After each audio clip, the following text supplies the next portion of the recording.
And we just have a whole new world changing order. And it seems like we still don't have our focus though. Right?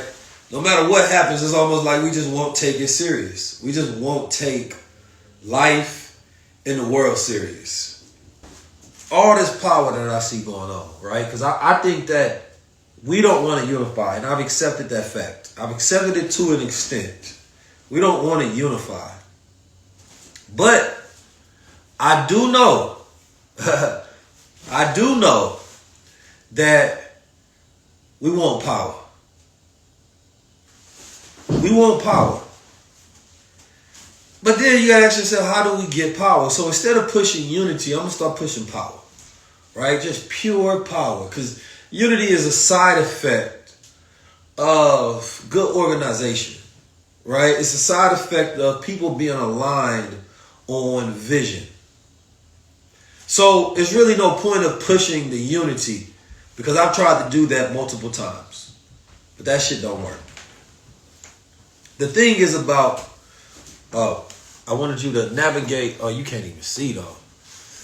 Damn, I was going to have you navigate this box to where it switches between wide view and close-up view. You feel me? I don't have a way to do it while I'm talking. But don't even worry about it. I can handle it though. Alright. Go. Now, I know a lot of people, they keep pushing unity. I'm not.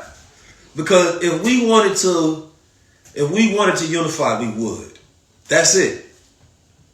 If we wanted to unify, we would.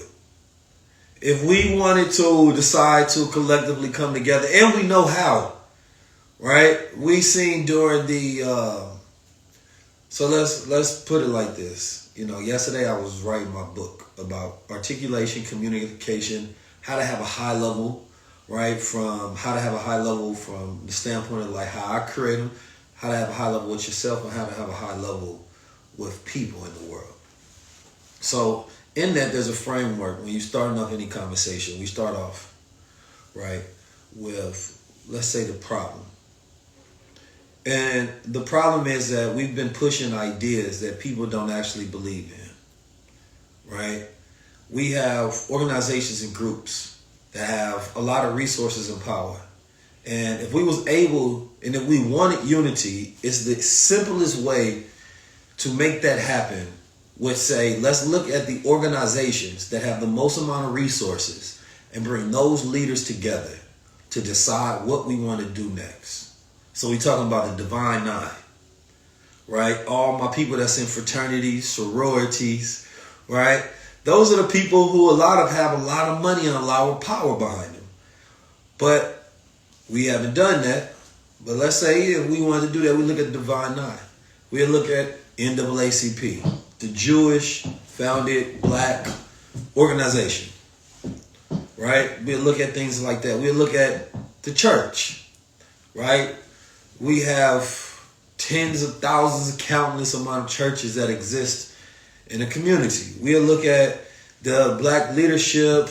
We'll look at all these different places and be like, all right, in order to solve the problems that we think exist in Black America, we'll just bring those people together, because then you can pinpoint just a few people that need to come together, have a discussion on it, and then from there, we move forward on that plan and that agenda.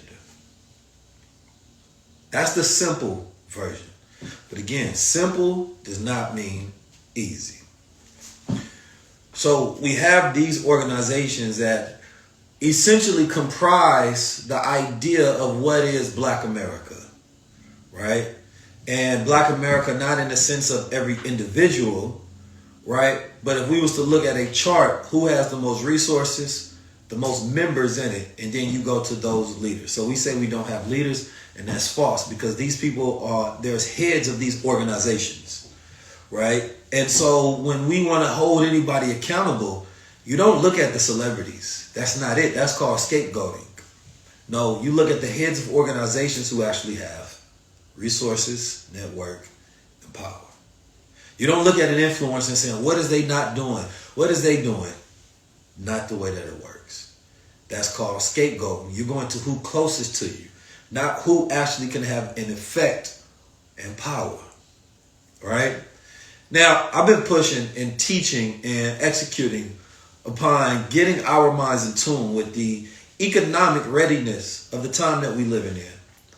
We're in January 15th. We only had 19 days in this New Year's to get prepared for a generational shift of wealth and social, cultural, technological activity that is about to change, right? Because on the 20th day, Donald Trump becomes president.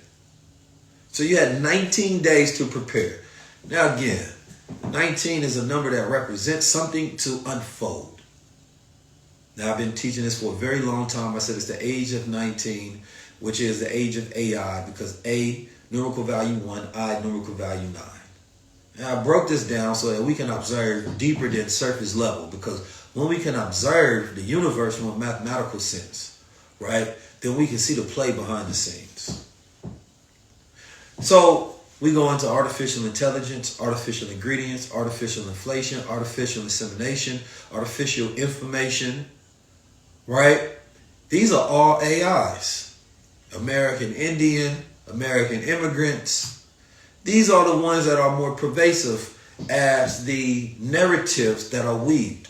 Why don't we just see these consistently all throughout time? All throughout the last 10 years.